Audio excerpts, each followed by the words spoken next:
Here's the uncomfortable truth, which is that winners focus on winning, losers focus on winners, and you never receive hate from above, always below, because winners have their eyes on the goal, not on other people. And so you have to decide whether you want to be a loser or a winner. And I'm just being real with you. What this looks like in reality, and maybe for you in 2025, will be like this. First, you look like an idiot to everyone else while you try to figure it out. Then, everyone else looks like an idiot for ever doubting you. Seasons.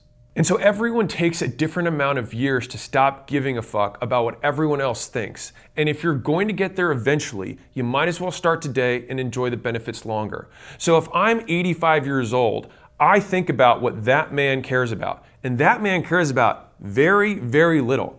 All you have to do is talk to an elderly person or a grandparent and be like, what do you think about this? A lot of people are like, who cares? Like, it doesn't matter. Life is literally too short. They literally don't have time for it.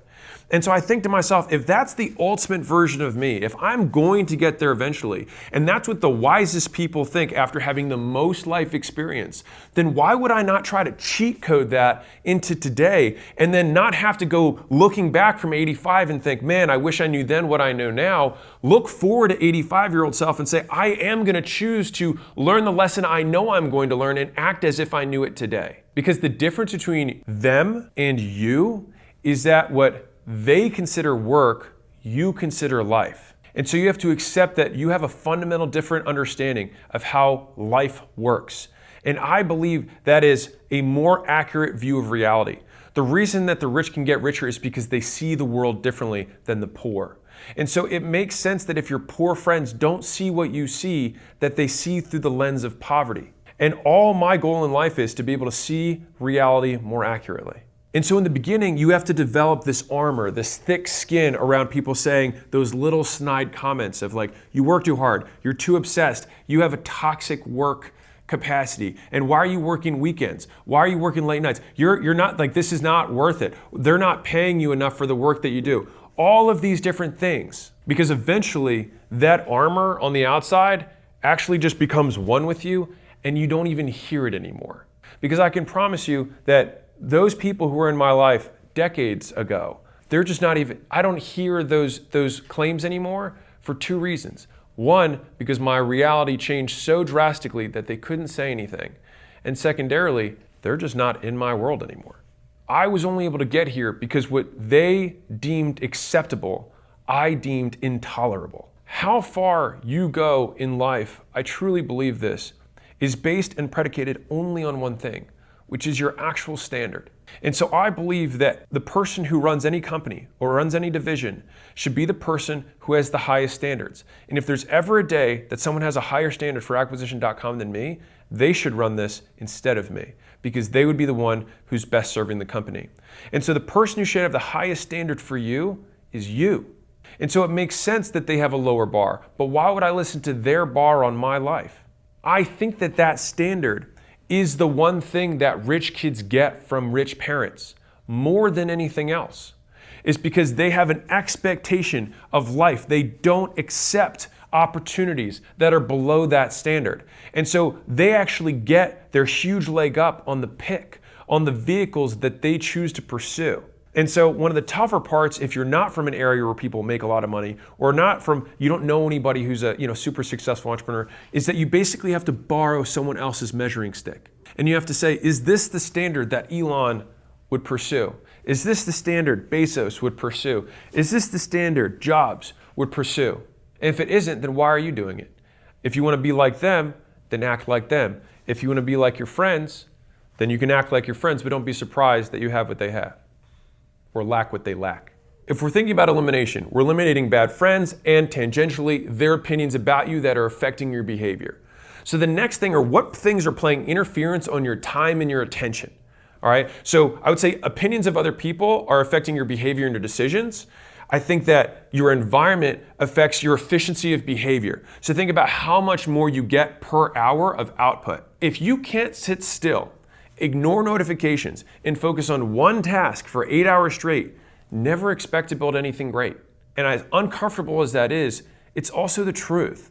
Like I don't know a single incredibly successful entrepreneur that can't sit down and have hyper-focused periods of time, sometimes weekends, weeks at a time where they don't talk to anyone and they just hammer away. And it's whether they're coding for software or they're making some insane marketing campaign and all the email follow-ups and all the text follow-ups and the affiliate promotions and incentives, or someone who's creating a product that they're designing and they're in the shop and they keep tweaking at it, or there's somebody who's hyper-scaling a company and saying, I'm going to sit in 20 interviews a day for 7 days straight so I can hire 20 people this week because I need to get going, right? Like if you can't sit still and ignore notifications and focus for a day, nothing great will get accomplished, because it's not about what you want, it's about what's required. And whether that's your best or not is irrelevant. It's just there's a price tag and you gotta be willing to pay for it, or you don't get the thing. And a lot of times it's not what you want.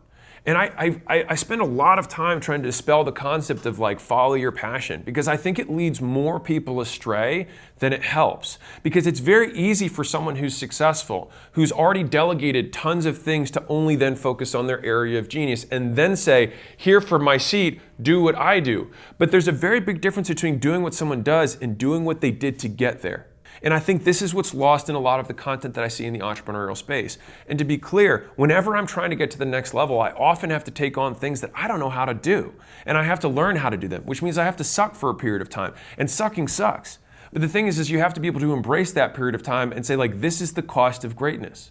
And so I'll give you something very tactical. So I have timers in a lot of my offices, and my team has adopted this too, which is I like to time block, which is essentially saying, how long do I think this is going to take? And you can do this on a week scale, you can do it on a daily level, it depends on the level of project you're tackling. But for me, even on the most micro level, I say, okay, how long should this take? I'll then crank this thing, boop, I think this should take 20 minutes, and then I hit start, and I let the timer go. And if for whatever reason something distracts me, I pause it so that I know that I didn't actually work that period of time. And so what happens is it will give you a very real look at how long you're actually working versus how long you think you're working, and you tell other people working, and you Instagram how long you're working. And as I've become more efficient at work, meaning my output per unit of time has gone up, I've realized that there's just been a significant decrease in the distractions that I allow to interrupt me.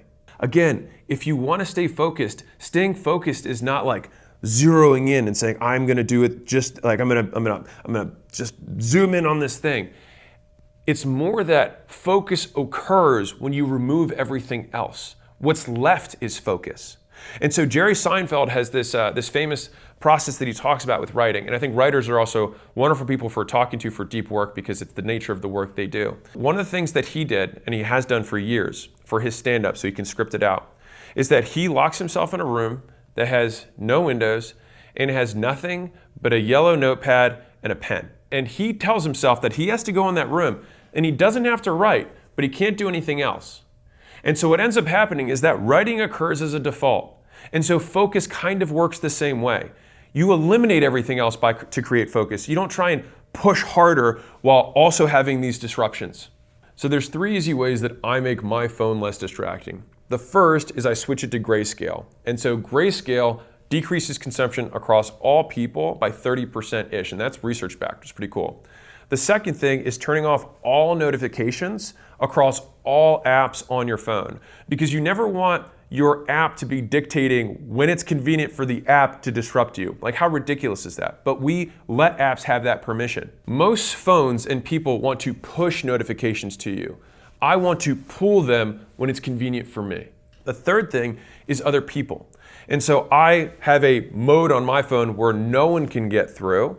And when I do that, then I can reach out to them when it's convenient for me. Because if it's actually an emergency, call 911. And if it's not a true emergency, then it can wait. And my team wanted to remind me that I don't email. I heard in, I think it was like 2016, that Bill Clinton didn't use email.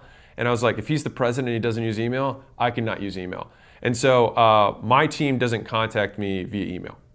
And so if you can eliminate entire channels, that's also an easier way to concentrate fewer flows of communication. And here's the thing, it's always harder, takes longer, and costs more than you think it will. That is a reflection of poor expectations, not that reality is bad. And so it makes sense that it would be harder, take longer, and cost more. Because if it didn't, then everyone would have it. And if everyone had it, then it wouldn't be worthwhile. And so literally the difficulty of the task that you embark on is proportional to the reward that you ultimately get, because you are the asset that you build more than the achievement. And so if it's hard, that's amazing, because it will make you that much harder once you conquer it. And it will also make it harder for anybody else who wants to follow in your footsteps. And so the higher up the mountain you climb, the thinner the air gets, and the rarer the climber or explorer must be in order to get there. And so I don't know about you, but I would so much rather climb a mountain that so few people have been able to climb, so that I can see a view that other people haven't seen.